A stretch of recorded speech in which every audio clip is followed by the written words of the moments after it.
Moi, je vais vous parler d'une application qui permet en fait d'aider les gens, d'aider les personnes dans le besoin. On s'est tous à un moment posé la question de comment on peut aider quelqu'un.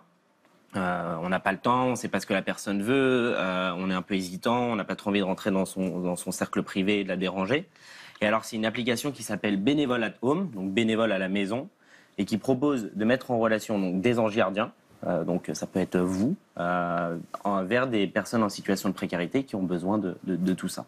Tu veux dire que les gens en situation de précarité ont un téléphone et une application? Oui, alors faut pas croire que la fracture numérique est si présente que ça. Et justement, c'est un moyen pour eux aussi de rester connectés à la réalité et pouvoir demander de l'aide. Si on est informé que cette application existe, on fait quoi? Alors comment ça se passe? Voilà, donc quand on est un utilisateur, on se connecte sur leur site internet et on veut devenir ange gardien. Donc on va demander à l'être et on va se connecter sur un formulaire qui va nous poser toutes les questions, type votre prénom, votre nom, et les besoins que vous pouvez apporter à la personne. Donc, par exemple, moi j'ai coché nourriture, donc des pâtes, du riz, un café, prendre du temps avec la personne, lui apporter des besoins essentiels. Pardon, Brigitte. Elle croit t'aider, mais elle te déconcentre. Excusez-moi, oui, mais je fais pas exprès. Donc lui apporter des besoins essentiels, et c'est de la mise en relation en direct avec la personne dans le besoin. C'est quoi? C'est géolocalisé? Voilà, c'est complètement géolocalisé. C'est-à-dire que une fois que tu as rentré ces informations-là, le site les reçoit, donc c'est complètement confidentiel, donc vos informations ne vont pas être dévoilées à la vue de tous. Et quand une personne est dans le besoin, il y a un numéro qui dit voilà, une personne peut vous apporter ce besoin-là, ils ne se connaissent pas encore. Et la personne qui, elle, du coup, est dans le besoin, peut se connecter aussi et dire j'ai besoin de nourriture, de discuter avec vous, de prendre du temps, d'avoir un soutien moral. Donc par exemple, moi j'ai un entretien d'embauche et j'ai besoin d'avoir un costume parce que j'en ai pas. Je peux me connecter sur le site en disant j'ai besoin d'un costume. Ça va être géolocalisé. Pour les personnes en situation de précarité. Les personnes en situation de précarité aussi peuvent ne pas avoir de vêtements pour pouvoir passer des entretiens d'embauche. Et je suis géolocalisée. Et à ce moment-là, la personne on m'envoie un qui est la message sur plus mon proche téléphone.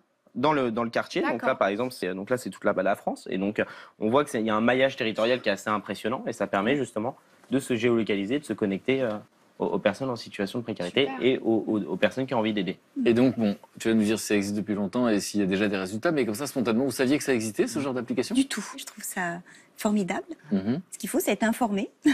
Vous saviez que ça existait? Non plus. Et vous pourriez vous inscrire, par exemple, sur un site comme ça pour aider les autres. Voilà. Ah oui. Ouais. Et surtout qu'en plus, la personne justement qui a eu cette idée-là, c'est assez intéressant.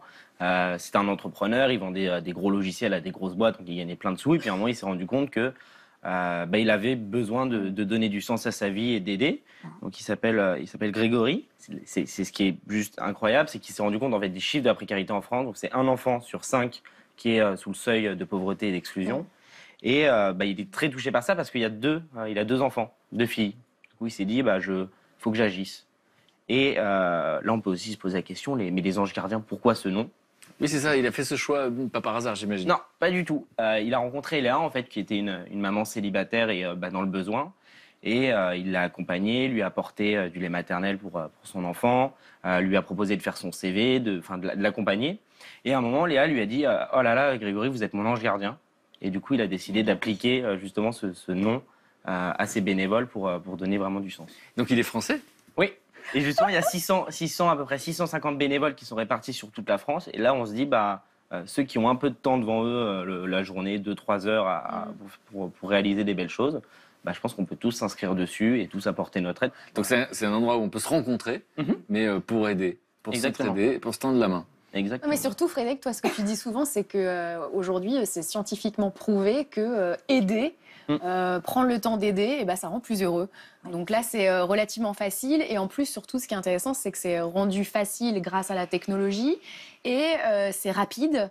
Et en plus, c'est localement. Donc, vous participez en fait à améliorer la vie de votre environnement direct. Et ça, c'est vraiment chouette comme initiative. Bon, mais merci pour cette idée. Et c'est quelque chose qui ne passe pas par l'argent. Il y a beaucoup de gens qui ont bonne conscience parce qu'ils vont faire un chèque, ils reçoivent un papier dans leur boîte aux lettres, voilà.